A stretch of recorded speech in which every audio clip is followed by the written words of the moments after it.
ഈ തെരഞ്ഞെടുപ്പിൽ B J P അതിൻ്റെ ഏറ്റവും വലിയ തകർച്ച നേരിടും എന്ന് വിശ്വസിക്കുന്ന ഒരാളാണ് ഞാൻ. അതിൻ്റെ കാരണം എന്താണെന്ന് ചോദിച്ചാൽ, ബി ജെ പിയുടെ വോട്ട് ബാങ്ക് എന്ന് പറഞ്ഞാൽ കോർ വോട്ട് ബാങ്ക് എന്ന് പറഞ്ഞാൽ ഹിന്ദു വോട്ട് ബാങ്കാണല്ലോ. അതിൽ ബഹുഭൂരിപക്ഷം നായന്മാരുടെ വോട്ട് ബാങ്കാണ്, ഈഴവരുടെ കുറവാണ്. ബി ജെ പി ഇത്തവണ ഏറ്റവും വലിയ ഒരു തിരിച്ചടി നേരിടാൻ പോകുന്നു എന്നാണ് ഞാൻ വിശ്വസിക്കുന്നത്. 2019 ബി ജെ പിക്ക് എന്ത് സംഭവിച്ചോ അത് ഇത്തവണയും സംഭവിക്കും എന്നാണ് എൻ്റെ വിശ്വാസം. അതിന് ഒന്ന് രണ്ട് കാരണങ്ങളുണ്ട്. ഇപ്പം നിങ്ങൾ നിഷ്പക്ഷമായിട്ട് നോക്കൂ, ബി ജെ പി ഒരു വലിയ ബാർഗെയിനിങ് പോയിൻ്റായി ഈ തെരഞ്ഞെടുപ്പിൽ ചർച്ച ചെയ്യപ്പെടുന്നില്ല.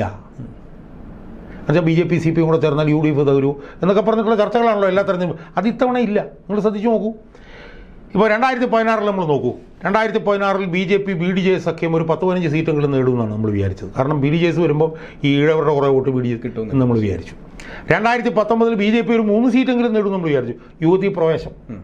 2021 ബി ജെ പി ഒരു നിർണായക ശക്തിയാവും നമ്മൾ വിചാരിച്ചു. 2024 ബി ജെ പി ശക്തിയാവും വിചാരിച്ചു. കുറച്ച് ശക്തിയായി. പഞ്ചായത്ത് തെരഞ്ഞെടുപ്പിലും ബി ജെ പി ഒരു 10,000 വാർഡെന്നൊക്കെ പറഞ്ഞിട്ടാണ് സംസാരിച്ചത്. എന്നാൽ ഈ തെരഞ്ഞെടുപ്പ് നമ്മളൊന്ന് നോക്കിയേ, ബി ജെ പി ഒരു സ്പെൻഡ് ഫോഴ്സാണ്. ബി ജെ പിയെ കുറിച്ചിട്ട് ആരും ചർച്ച ചെയ്യുന്നില്ല.